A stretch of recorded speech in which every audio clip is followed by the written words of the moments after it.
Hello, everybody. It's Dr. Rick dropping in. Hope everybody uh, is getting off to a great start. Hope that no matter what it is that you have encountered in the way of challenges, that you understand that if you're still breathing, you are still in the fight. And I'm hoping what I can share with you in a moment of transparency today as I celebrate my 56th birthday today. I'm going to share with you a little bit about the last year plus and how last year almost destroyed me. But thank God for resilience and perseverance and faith. And thank God that I am still standing. And I hope that I encourage you um, in what I share. Before I do, I want to remind you guys this is a great day uh, for one reason. Um, God is present in the life of all of us, and we all have purpose. This is a good day because you've heard me talk about my personalized 6 month success and growth plan. It is literally a system I created and designed to be able to create individualized, customized success and growth plans for a 6 month span. So, in essence, we take a 20 question questionnaire. We take your personality assessment, which we provide free through a third party provider, a free disc assessment, again, through a third party provider. These are comprehensive assessments. These aren't a couple of checks. These are really going to let you know how you move, how you operate. It's going to help us design your plan. We create that for you. This is an invaluable resource because I find many people have ideas of what they want, but they don't have plans. So I decided a few months back, look, I'm going to create a system to help people get started. I'm going to give you the plan, and then it's up to you to follow through on it. Or you can work with me and I'll help you follow through on it. But the plan is so specifically designed to what you want to do. If you follow the plan, things will change. It's that simple. Life isn't about a hack. Life is about systems. Life is about process. Life is about patterns. Life is about finishing what you start. And when you have a plan, you can measure when you're doing what you're supposed to be doing. Is it working? What needs to change? And you can move accordingly. Today, I'm offering not only the plan, which is $99, which is a fraction of what it actually costs to do it. This is my give back. It won't be $99 after this week, though. We're going to fulfill the first, we said we would do it for 100 times. We're going to fulfill that, and then we're going to move into a more reasonably priced and balanced number. We're still working on that, but this is the last week to get it at 99. But today, if you get it, today at $99, I'm going to give you the 7-day online business launch course free. That's a $600 course. The blueprint I use still today for the last close to 14 years, building online revenue streams, online businesses. And I'm going to show you how to do it from step one all the way through. And that is a $600 course that I'm giving you free when you sign up for the plan. So you're going to get a plan, and then you're going to get an opportunity to integrate new revenue streams into that plan. So on that note, look in the description box, take advantage of it. So let's talk. Today, I am thankful. Beyond measure, I am thankful and grateful for being here. Thanks, Regina, for being here in this world. I um, am being, if I'm being honest, last year almost broke me. It almost destroyed me. I've never been one to consider suicide. So that's not what I'm talking about. But I'm talking about literally my spirit was close to the edge of being broken. I was emotionally beat up. Um, I was just in a bad place. Those of you who are aware of some of the things I went through, and it was a couple of major things. I lost my brother, and then obviously there's the thing that I don't really want to talk about, but everybody knows. Um, and that was just enough. I mean, When you lose the thing you sink your identity into, it hits. And it's a bunch of different ways you can go about it. I chose not to go plead my case or play the victim on social media. A couple of people asked me about it. A couple of platforms, I acknowledged it, but pretty much that was it. Most platforms, I've never even mentioned it. Um, I'm not a victim, but I got hit. I stand up, I dust myself off, and I promised God a long time ago, going through another difficult time, that if He woke me up, I would answer the bell. And every day, I wake up and I answer the bell. And last year was some of the hardest days to make it happen, but I got up. And because I got up, people's lives changed. Because I got up, people were encouraged. Because I got up, some people have actually told me that I saved their lives. They were actually contemplating suicide. I got up, I served clients, I served people in the community. But what I realized is this, and I'm saying this because we tend to, especially since the arrival and rise of social media, we tend to see only the success side of people's lives, only the side they want to show. And uh, a person I consider to be a little brother, someone I've mentored, we were on the phone last night and we were talking about transparency. People like to talk about transparency, but rarely are they transparent in the moments when it shows their weakness, or it doesn't benefit them in any way. I'm sharing the fact that I was broken, because people need to understand that um, this walk of life, this rise to become, and to me, that's what life is about. It's about becoming what you were designed to be. And this rise to become, which is a constant continuum of being what you need to be and becoming what you should be, is a continuum. It's a steady force of tension pulling you back and forth, ebbs and flows, ups and downs. There's not this little key that you get that says success, and once you open the door, everything flows smoothly. Life is about meeting the challenges, meeting the setbacks, meeting the disappointments, meeting the frustrations, meeting the delays, meeting the heartbreak, and saying, I'm built for this. And I had to remind myself consistently last year that I'm built for this, that no matter what it feels like right now, I can get through it. No matter how much it hurts right now, I can get through it. No matter how hard it seems right now, I can get through it. Somebody's going through something right now. Somebody is facing something. Somebody's going through loss. Somebody's going through fear and anxiety about what tomorrow holds. Somebody is sitting up and saying, I've been trying this thing for X amount of weeks, X amount of months, X amount of years, and it doesn't seem like it's coming through. Hold your course, stand fast, stand firm. Believe that what you have set out to do is still possible, because I'm trying to tell you it's on the other side of the struggle. It's on the other side of fear. It's on the other side of pain. It's on the other side of disappointment and frustration that you see these things. See, I tell people all the time that I am not successful because I learned to circumvent the struggles of life. I'm not successful because I found a way around failure.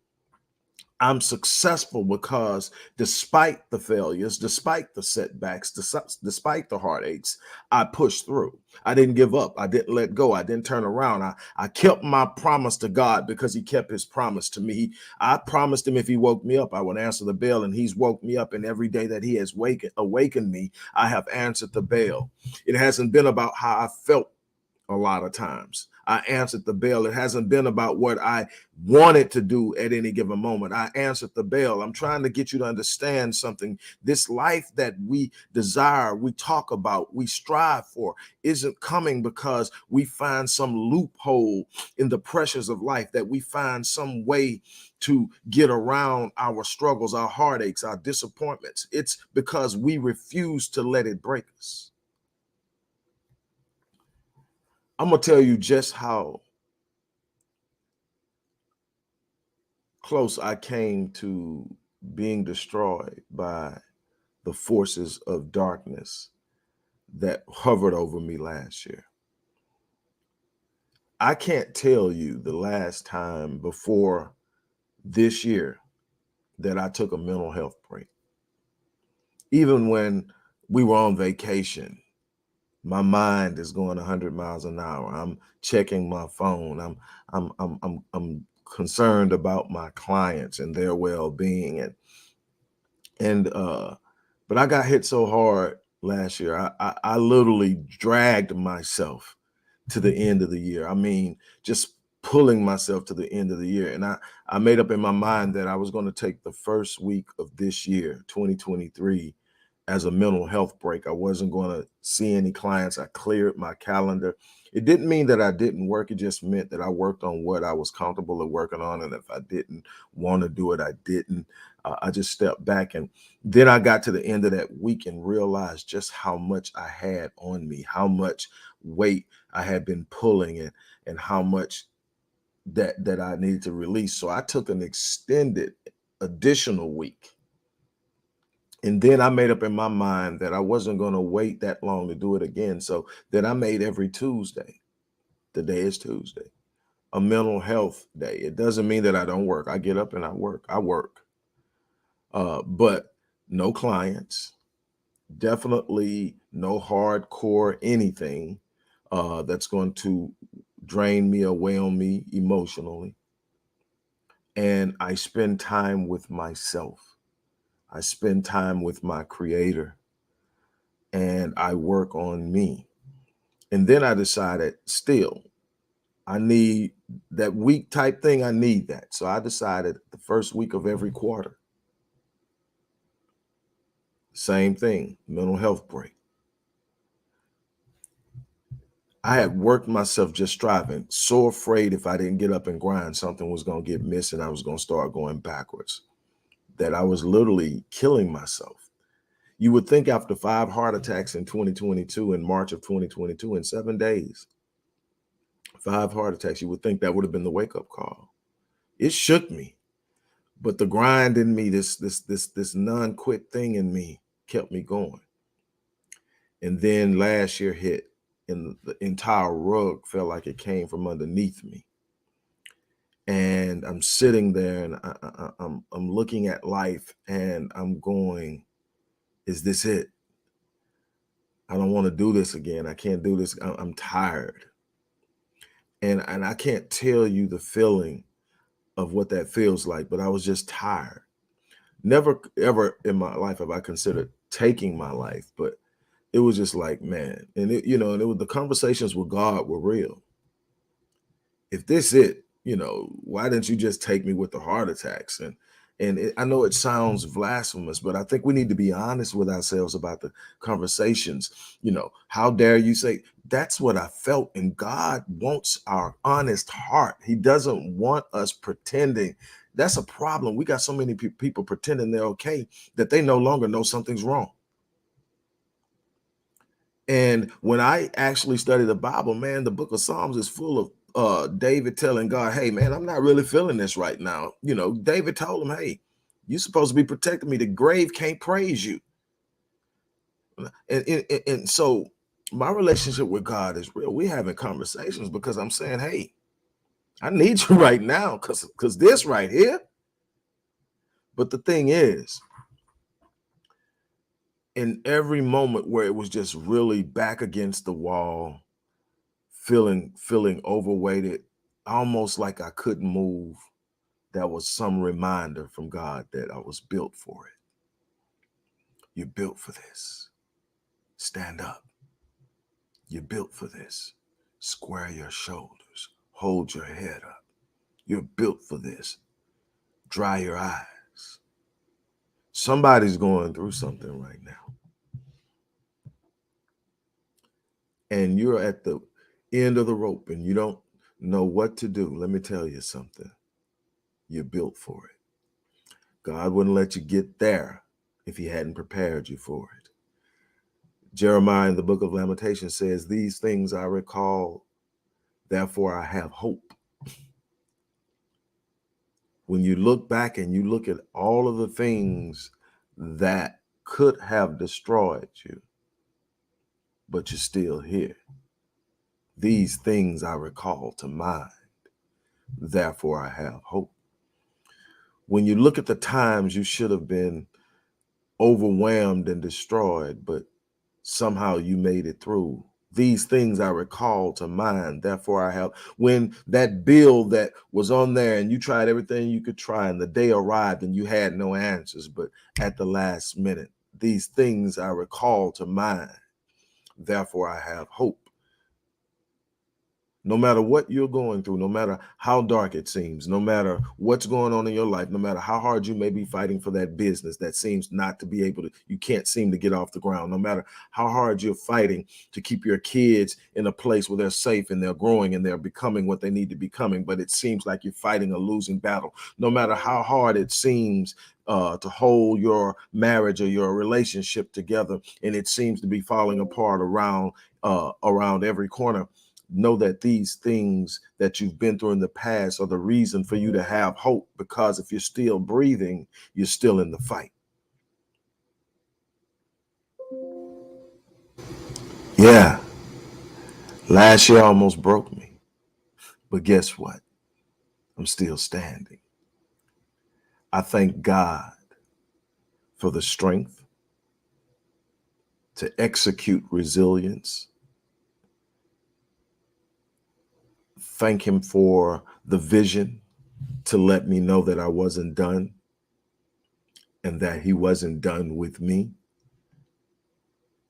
to challenge me to be better, to grow, to be more impactful, but also, and I emphasize this, to take better care of me. Being so invested in the well-being of everyone else while letting yourself go is not being a good steward of God's gift. That's what I learned this past year. It's virtuous. It's noteworthy to care about other people and be invested in their well-being and their restoration and all the things that I do. But my responsibility to my Creator is to be a steward of the gift. And something that God reminded me of is something a mentor taught me a long time ago. Whatever you mismanage, God retards growth in. Whatever you mismanage, God will either take it or He'll retard growth.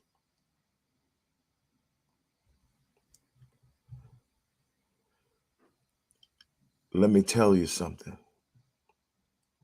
Management starts from within. You need to manage your thinking. You need to manage how you view yourself. You need to manage what you see and feel. You need to manage your road and your direction, your aspirations. You need to manage the standards that you've set for yourself. And then you need to start managing the things around you that you have control over. Stop giving so much focus to the things you don't control. By properly managing the things you control, you will be in a better situation environmentally to deal with the things you can't.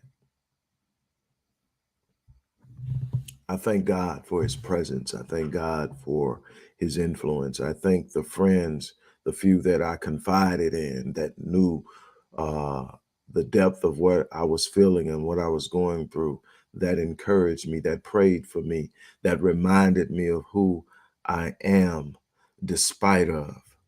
I want to say thank you. For those of you at a distance that knew something wasn't right and lifted me up and maybe never said anything about it, I felt your spirit. I felt your energy. I felt your love. Thank you. I'm not done yet. I'm hoping that I have a lot more years, but regardless of the time I have left, I'm going to live my life on full, so that when I do leave this place, I leave on E. I'm going to give it all I have, but I'm going to at the same time make sure I'm good, make sure that I'm okay. And I want to encourage every last one of you to find a way to love on yourself. And when I say love on yourself, I'm not talking about this pseudo self-care thing that's floating around social media and the internet that promotes selfishness. The best way to grow is giving, but you've got to be able to manage the outflow based on the inflow. See, a lot of times, something my grandmother told me, say, baby, you love to give and you are immensely committed to doing things, but be careful and be aware. No one comes to the aid of the strong. And I want to change that. I want to change that. Number one, I want to change the mindset of people who look at the people they think are strong as being invincible.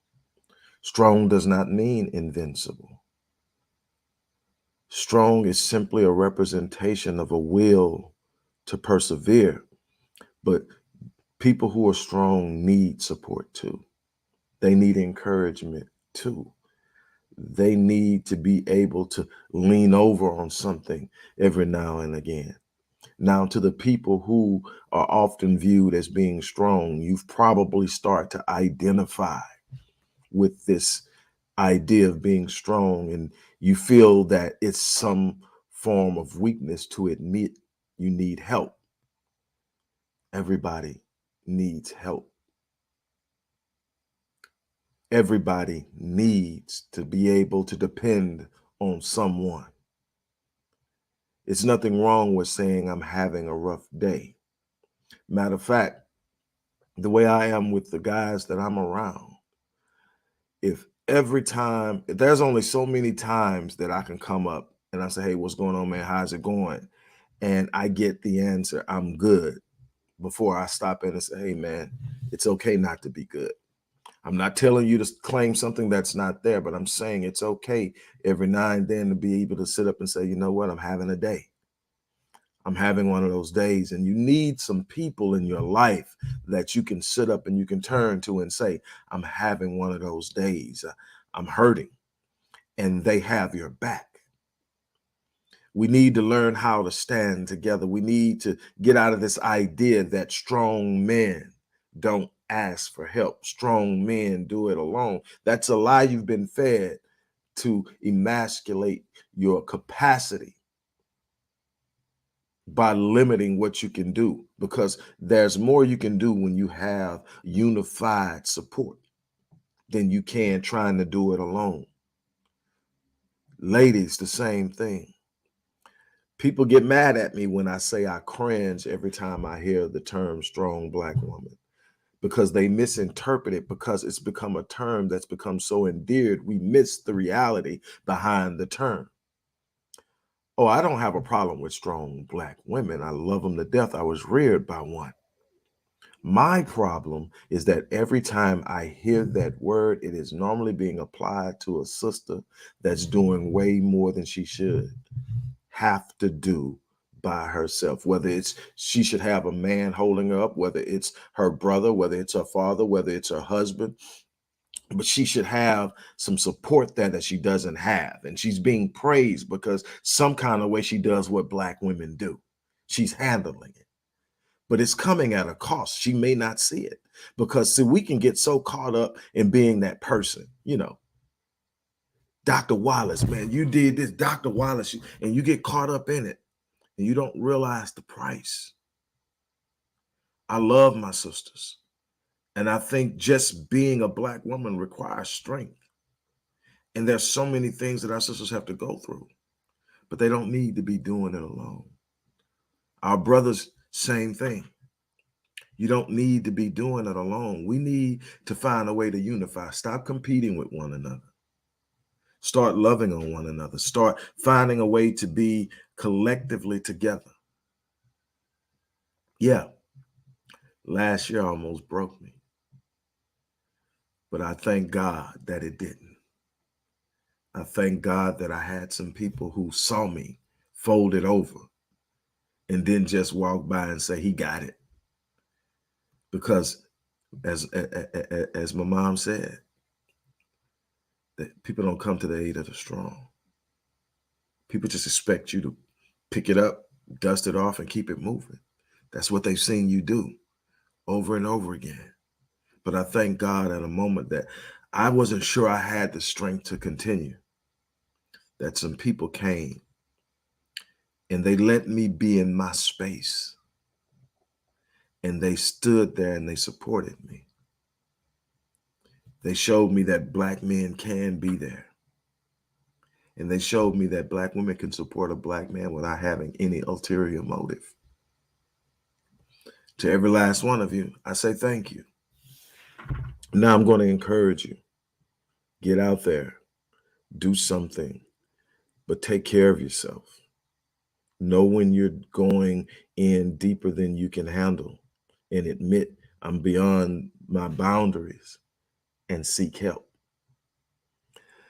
On that note, look, I'm going to get ready to celebrate my day in the way I do it. You know, I don't make a big fuss about it.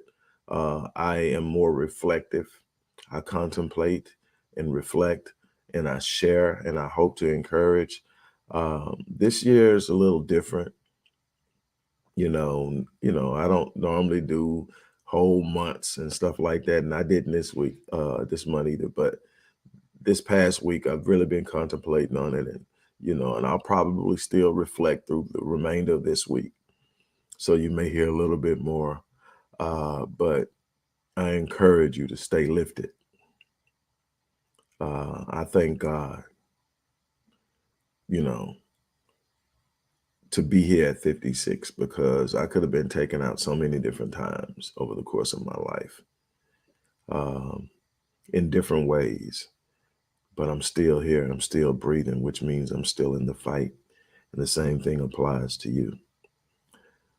Before I get off, I want to remind you, if you get the Ascension personalized 6-month success and growth plan, this is a personalized plan. Nobody has the same plan. Everybody gets a personalized 6-month success and growth plan.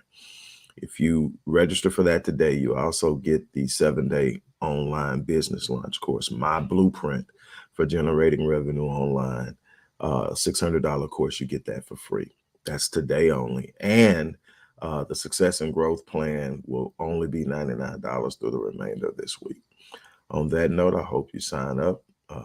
I'm enjoying what we're doing. We're helping people. People have been overly impressed, because this is not a checklist, little 1, 2, 3 success plan. This is a comprehensive, multiple paged success plan set out week by week to get you to where you need to be 6 months from now, based on what you share with us in your questionnaire. I hope that you take advantage of it. On that note, look, I'm going to get off of here and finish my day. Thank you guys for stopping in and sharing with me. You have a marvelous day. I'm out of here.